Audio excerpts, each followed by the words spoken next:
This is Passion for Your Passions, a podcast about what makes life worth living. I'm Krista. And I'm Julie. And today we're talking about the Rings of Power.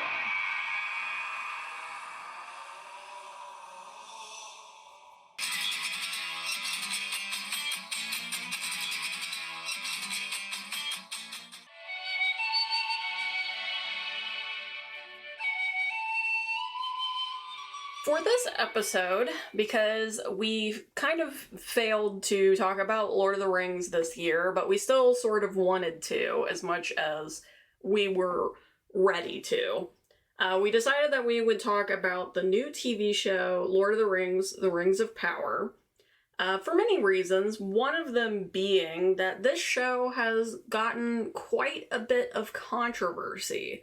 And I think it's just kind of an interesting one to see how two people who are pretty big Lord of the Rings fans, how we feel about it. What is the Rings of Power about?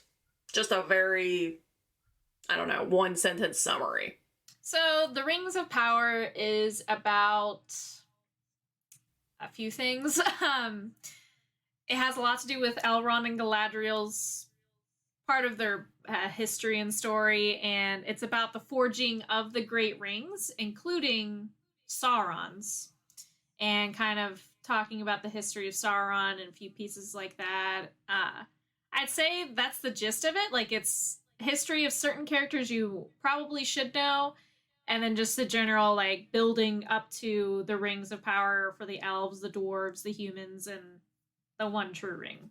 Yeah, but it's basically, so traditional Lord of the Rings, it's in the Third Age, whereas this one is set in the First Age, so it's like, like 1,000 years or something like that before the events of Lord of the Rings. So, like, yeah, Galadriel and Elrond are there, but, like, pretty much everybody else is not characters who you would know from the original one, which is an interesting way to tell a story in a way, because, it does separate you from the original Lord of the Rings, and you can, tell stories that don't necessarily have to be breathing down Frodo's back.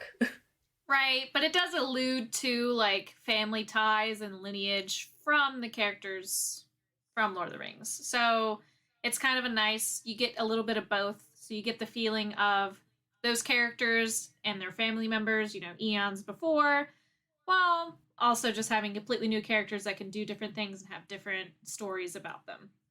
Okay, so with the basic explanation out of the way, I kind of wanted to start with our initial thoughts about this. Like, so there was obviously some trailers that came out, and then, talking all the way up into the first episode.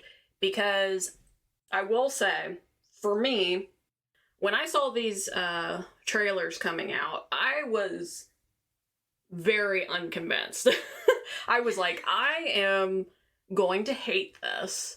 I can feel it in my soul. Something is not right. And I know a lot of other people had kind of similar feelings about it. I know people were not the most happy with how Galadriel was presented, particularly in the trailers. I will say, having watched it, I'm fine with Galadriel. She didn't, it wasn't as weird, I guess, as I thought. Or maybe, I don't even really know if I was weirded out by Galadriel. I just know a lot of people were. Right. I am the type, I try to stay away from trailers for things I care about. I go back and forth. Sometimes I'm obsessed. Like Dragon Age, I look up everything that pops up about Dragon Age. But when it comes to, like, when the Harry Potter movies had trailers, when the Lord of the Rings have trailers, I try to just stay away from them, because I just know I'm going to have some opinion that's going to affect how I view the show based on one little stupid thing from the trailer or hearing about people talking about it. So I basically only knew a handful of things, and that was that they were spending way too much money on this, which was exciting, and the kind of rough timeline of when it was going to be. Yeah. I guess, like, from what understand. And, you know, maybe I should preface this in a way. I am not, when it comes to Lord of the Rings, I am not a background person. I have not read The Silmarillion. I know, like, that's maybe offensive to some people. It's just, I don't know. It's not really something that does it for me. So, all of that being said, I don't really know much of the background of Galadriel myself. I know that some people were upset because of her basically being a warrior, which I don't know if she is in the Silmarillion. I'm really honestly not sure. But for me personally, I thought it was fine. Like, it didn't offend me. I thought she did a good job. I thought she was similar to Galadriel. I mean, that's kind of the thing about Galadriel and Elrond, is they're not exactly the same. Now, getting more into the first episode, I felt in the first episode that all of my fears were confirmed, because I will say, if you do watch The Rings of Power, you should probably watch past the first episode, because I fucking hated the first episode. I hated the first episode. It was...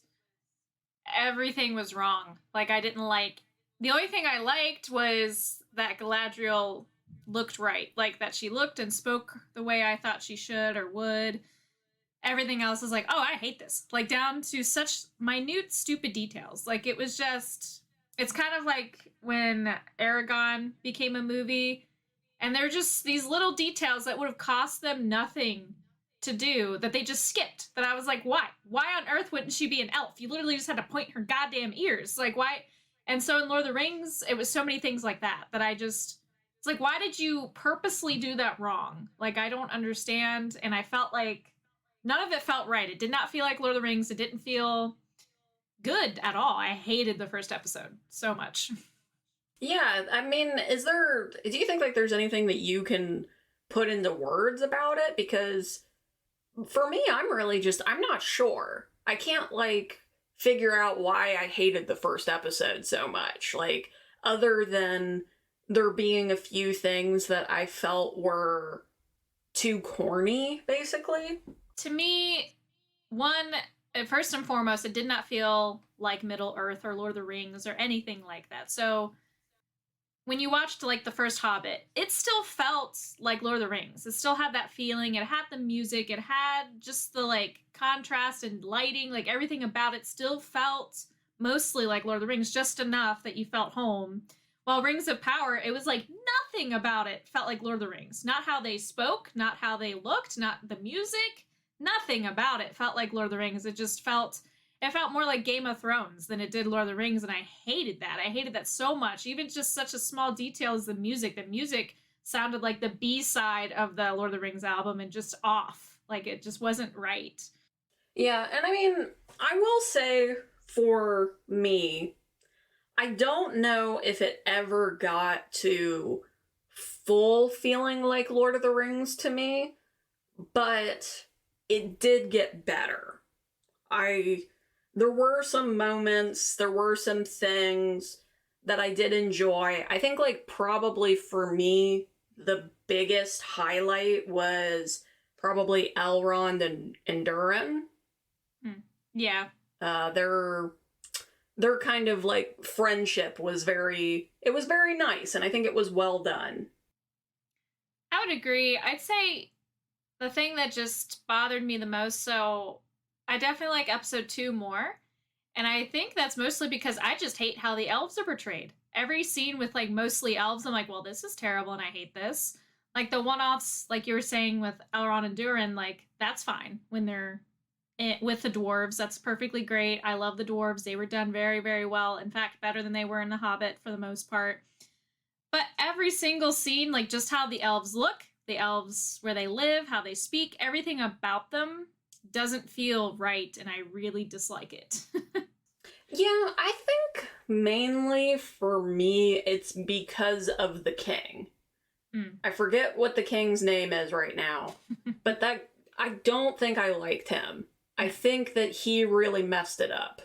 Yeah, and this is really random, but I don't like how small Elrond's face is because, like, Hugo Weaving's face is not small, and so I don't like the actor they picked is just, like, looks nothing like him to me. No, I mean, I agree with that. I think, like, he did do a good job with the Durin stuff. I do kind of get it to a certain extent because I think it probably is kind of hard to cast someone who looks like Hugo Weaving. But yeah, he's not like my favorite choice. I just ended up liking the direction that went with him. I mean, a lot of the other actors that they picked, I thought were good. Besides, I guess, one that maybe we'll speak about at the end, depending on how spoiler-y we want to be. But yeah, I was like even surprised by, like, after a couple episodes, I realized the Hobbit girl. I was like, oh my gosh, like, she really looks like Frodo. I was very surprised by that. And there were, like, quite a few characters who I was like, huh, like, they picked, like, a person who makes sense for this. Yeah, I feel like all of the Harfoots and the Hobbit-esque peoples, they all were cast very well. The humans I've liked, the main characters minus the elves. Galadriel looks right, but just as it progresses, don't see her in that character. But you could argue, you know, it's 2 ages ago, the youth and whatnot, so that doesn't bother me per se. And like I said, Elrond just looks nothing like Elrond to me. That just kind of irritated me a bit. But I'd say the best part about it is the Hobbit characters. I like their perspective on that and how that moved through Middle-earth, because usually hobbits don't have a lot of hand in the history of Middle-earth up until they do, and then they're like the main focal point. So I do like how they did that. Yeah, and the Hobbits were definitely a weird one for me because they were one where I thought I was gonna hate it. And then I kind of ended up liking it towards the end. Now, though, to go on a low light, I will say, and I still don't think, like, I ever really caught what his name is, but I'm going to call him Hot Elf, because to me, he looks exactly like the hot robot from Detroit Become Human. I don't believe it's the same guy, but, like, that is what he looks like. Oh, the one that's with the human girl. And yeah. Okay. He does look just like him now that you pointed out. I'm literally playing Detroit Become Human right now, so it's hysterical. Yeah, he looks just like him, doesn't he? Yeah. I mean, there's some differences, but, like, he looks enough like him. But I could not be convinced to give a shit about what Hot Elf was doing. Yeah, no. I really wish they would have just cut that part out. Because I just, like, I could not care. Right. And, like, even when they were, like, towards the end, you know, they were, like, talking about, like, oh, here is the land, and now the land has become a different land, and it was just so over the top, like, about them being like, this is what has happened. I was like, okay, like, I have a brain. I figured it out. Like, you know, I know what happened. When Galadriel mentioned that town, it was like, oh, shit's gonna go down. I didn't need to witness it. That's just... Yeah, I don't really care about Hot Elf and his weird relationship and son. I don't know. They were kind of weird about that. I can't tell if, like, that kid is supposed to be his son or if it's just, like, now his elf stepdad. I don't know. It was weird. Yeah, I haven't actually finished the series, so I don't know what becomes of them. I tried, and I found myself just not caring. Like, it wasn't even... It got better. I'm not going to say it didn't from episode 1, but I just couldn't care, like, about anything that was happening, other than, like, I literally just started the whole friendship with Durin and Elrond. Like, I think I'm 2 episodes into that. And I agree, well, that is nice, and I do like that part, but anytime it's not there, I'm just like, yeah, I don't care. But I've read some of the Silmarillion. The Silmarillion is super hard to read. It's worse than a textbook in how, like, it talks and how you go through it. and I've more or less like kind of gone online and deduced history from it rather than just reading it go all the way through, because I think I got halfway through and went, you know what, I have no idea what I'm reading. Like, this has done nothing in my brain but just reading words. So I know pieces, but I will say the timelines are not the same. So like Galadriel's timeline is really different. Like, she's supposed to be married with kids at this point in her journey, but she's specifically not in the show. And so there's a whole bunch of little things that, like, I don't know what they're trying to do with it. So I can't really say what was fact and what isn't, per se. I don't know it that well. I don't know. I mean, like I said, it never really quite hit the same for me as Lord of the Rings. I think it's probably, at least for me, one of the better Lord of the Rings, like, that's not the main story, Lord of the Rings. Because I have this issue, and I think I've spoke on this before, that, like, when there is something presented to me that is not the main story of Lord of the Rings, but it's, like, Lord of the Rings skin, it does nothing for me. Doesn't compare. And I want to say that, like, I think that the reason why, and this TV show had a little bit of this too, is the story itself and the world is very bland. And that's not to say that, like, the background isn't interesting, that it doesn't have this history and, like, all of this stuff. It does. And, like, it's rich and it's nice, but, like, a lot of the story is good guy, bad guy, good guy wins. And there's not really a lot of girls. The bloodshed is very tame. Like, just so much of it is the tame versions of things. And I think, like, for me, the reason why the main story works so well is because it has a lot of heart to it.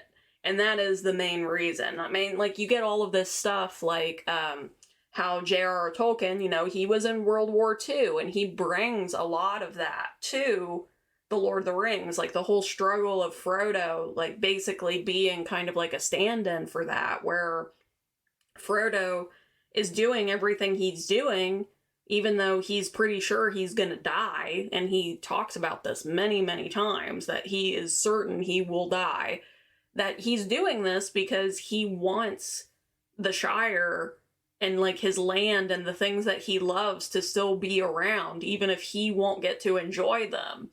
And I think, like, that heart of the books really just kind of saves it from, you know, some of the other things, like the other games or, like, other things that I've played, where it just really kind of, it doesn't hit the same way.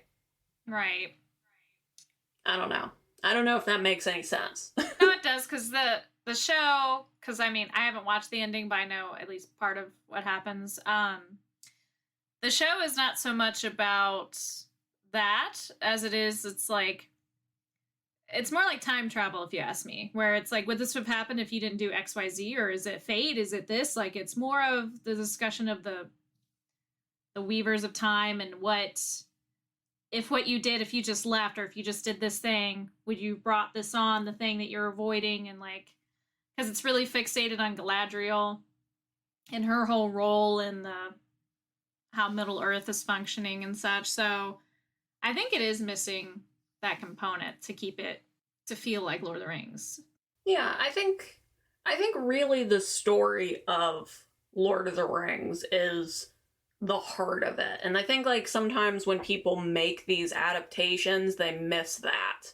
Like, it's just like, oh, people like this because the world is cool. And it's like, I mean, I'm sure some people like the world a lot, but I don't think that that's really it. That's not the meat and potatoes. That's, like, just the herbs. Well, I do want to talk about the ending and some, like, minor spoiler type things, but if you would like, you may have a story time of your own.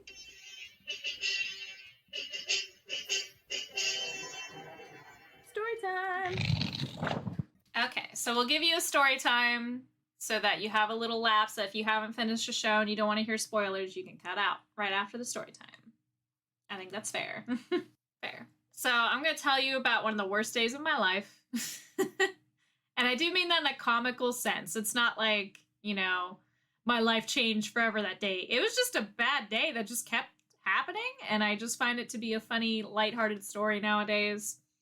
So I was a freshman in college, and I was driving this beat-up old Corolla. It was very, like, I ended up getting a brand new car shortly after, just a gift from my parents for going to college locally, but I had a beat-up 2000 Corolla that I got pulled over all the time because it's a common drug vehicle. And I'm driving in a sketchy part of town, like a part of town I never walk in, like I specifically only drive in. And there's a hill with a stoplight. And so I've stopped, and then my car just shuts off. Like, it just dies. And I start rolling down the hill, and I was like, oh my God, oh my God, oh my God. And I ended up, like, pulling to the curb and putting on my emergency brake. And I called my dad. I was like, so this just happened? And we had AAA. So he's like, okay, I called AAA and they're going to come pick up your car. And I said, okay. And I got out of my car to check, like, that I parked in a way that wasn't in the way or whatever. And didn't think about it, but I never took my keys out of my ignition because my car just stopped. I didn't, like, shut it down or whatever. And I locked my car instinctively because I'm in a sketchy neighborhood. So now I'm locked out of my car. And I'm just like, awesome. Like, this is going to be great. And so I just sit on the hood of my car, waiting for the tow truck, just hoping I don't get shot. Like, it's fine.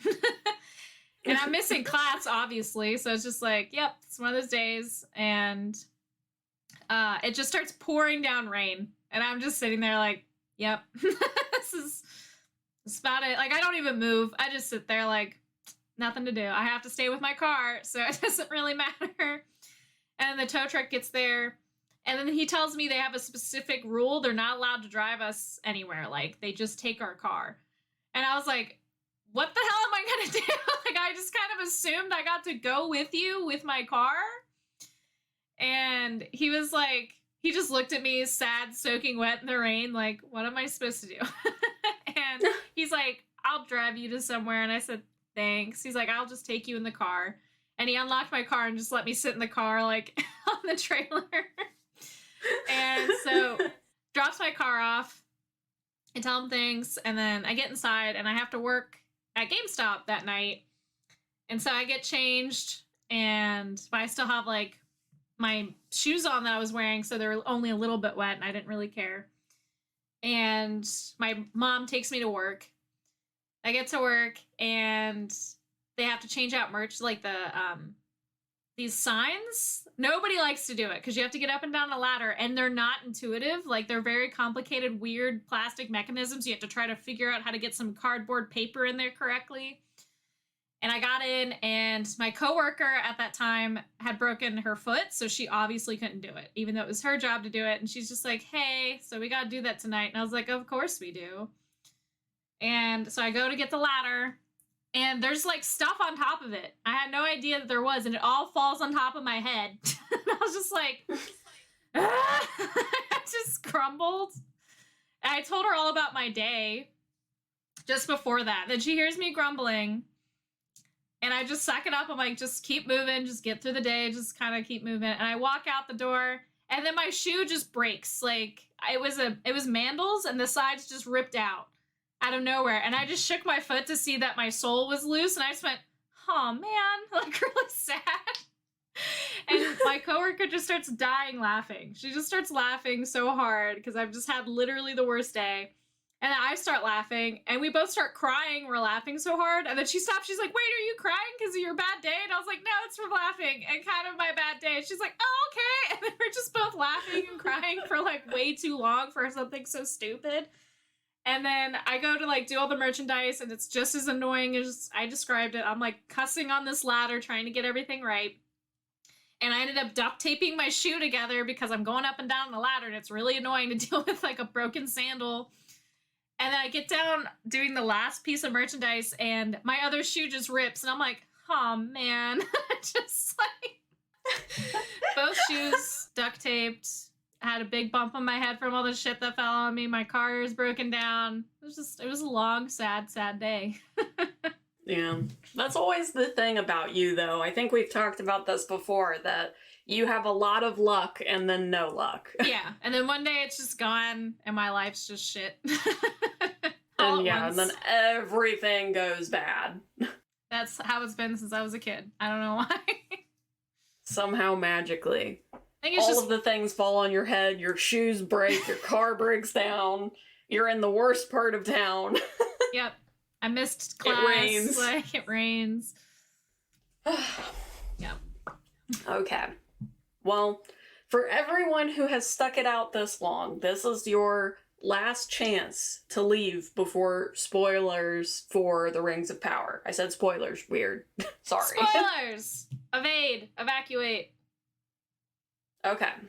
So, I would say the last 2 episodes are better, particularly the last episode, because, now I don't know how much I want to spoil for you, just because I don't want to, like, completely ruin it if you do end up watching. Well, I was gonna say the 2 things I know is the character with the hobbits does not turn evil.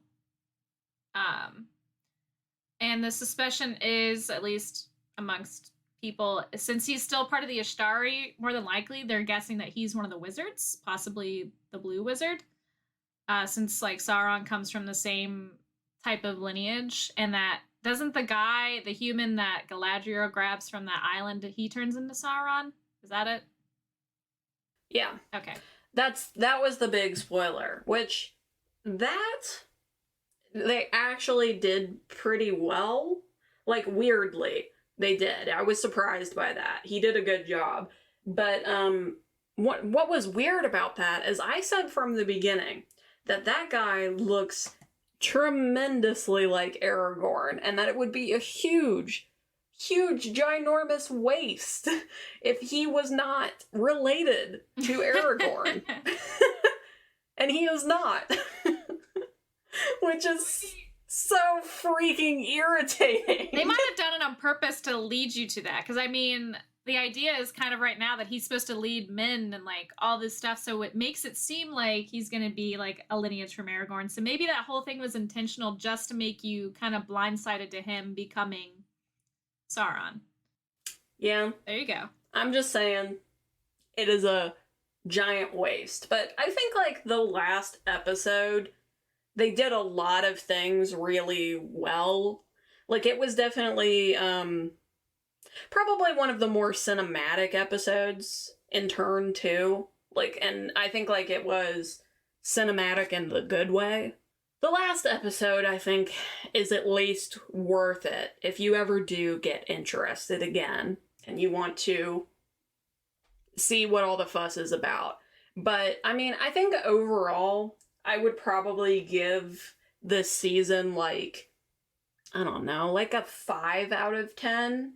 Like, because there definitely were things that worked, but then there were other things that didn't work. Like I said, we could just cut Hot Elf just completely, because honestly, I don't really understand that part.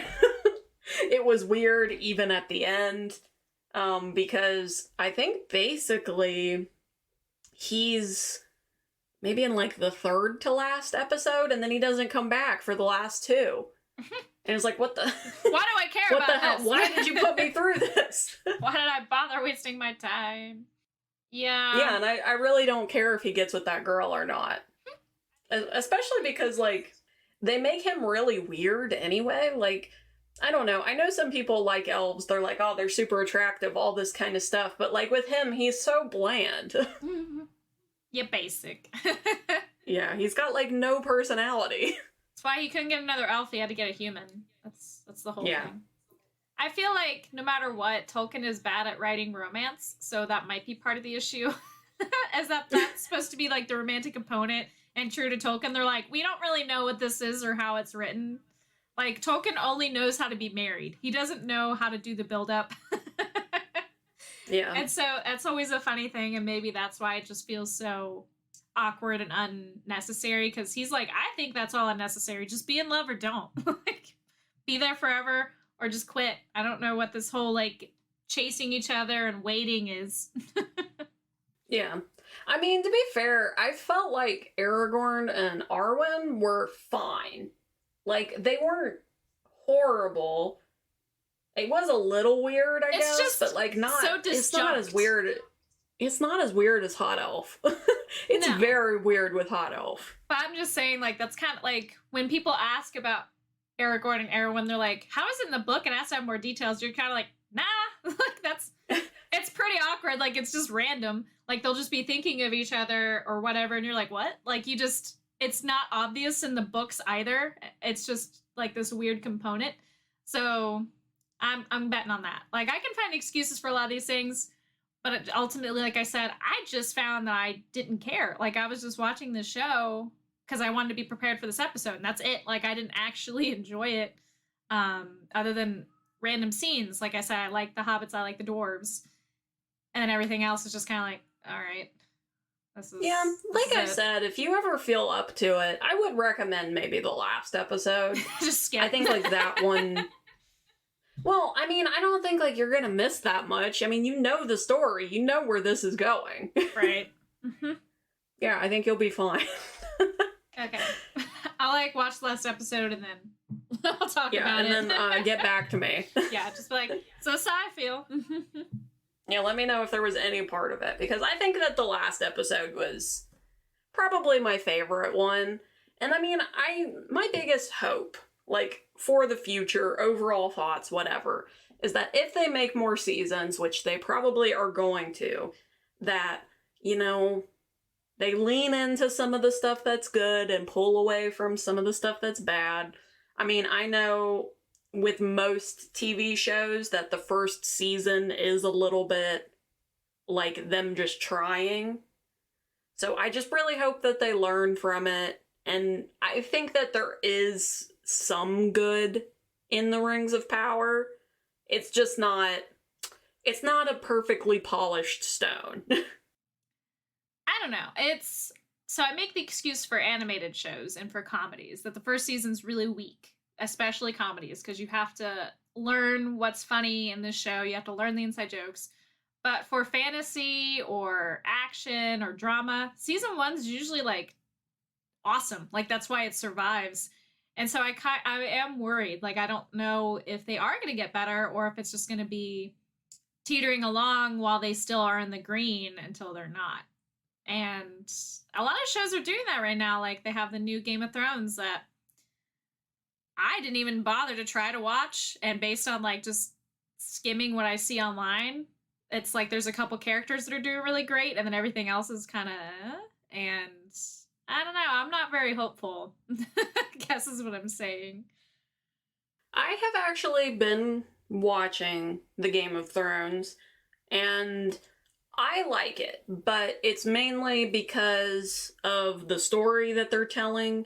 And the story that they're telling is very gray.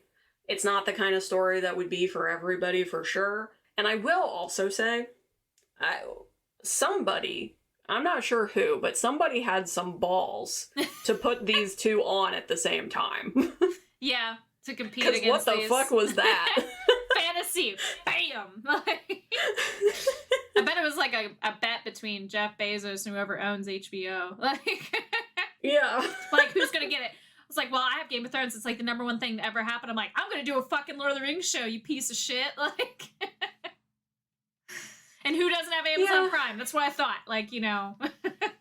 Yeah, I mean, I guess it's weird for me because I can't think of, like, as many shows where, you know, like a drama where maybe I didn't like the first season, but then again, it's always weird for me to think about TV shows that are dramas anyway, because honestly, it all just kind of blurs together and I can't really, like, distinguish seasons. But, I mean, I definitely feel like there are some shows where I'll watch it and I, like, see the potential.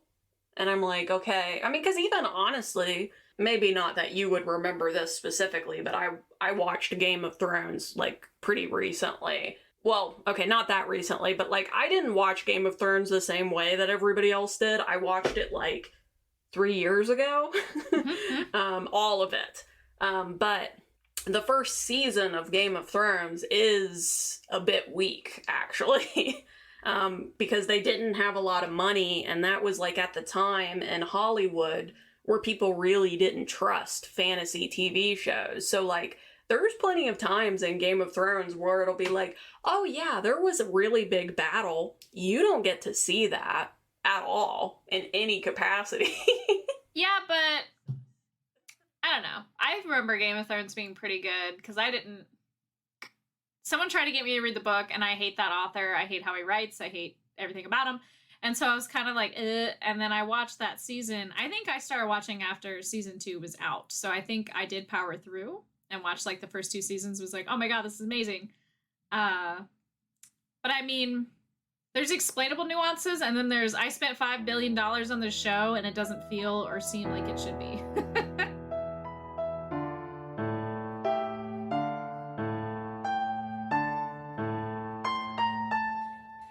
On the next episode, we're gonna have the wrap up for the year. Guys, we're tapped out.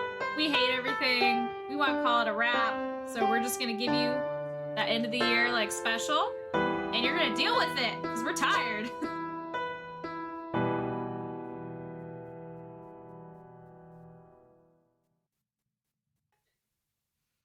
Helm's Deep my ass. Yeah, not everything can be Helm's Deep, for sure. Nothing is Helm's Deep but Helm's Deep. It's the Neil Peart of battles. Yes. Which, I don't... Wait, what does that mean? The Neil Peart of battles? Neil, okay. Oh, wait, I've okay. explained Oh my this. gosh. I was thinking of freaking... I'm so stupid. I was thinking of Pert Hapley when you said what? that, and I was like, what? No. But it had the cadence of a joke. Yeah. When you said that, I was like, what the fuck does that mean? No. Neil Peart, the drummer. The drummer, yes. Oh my gosh, I'm having a day. It's okay.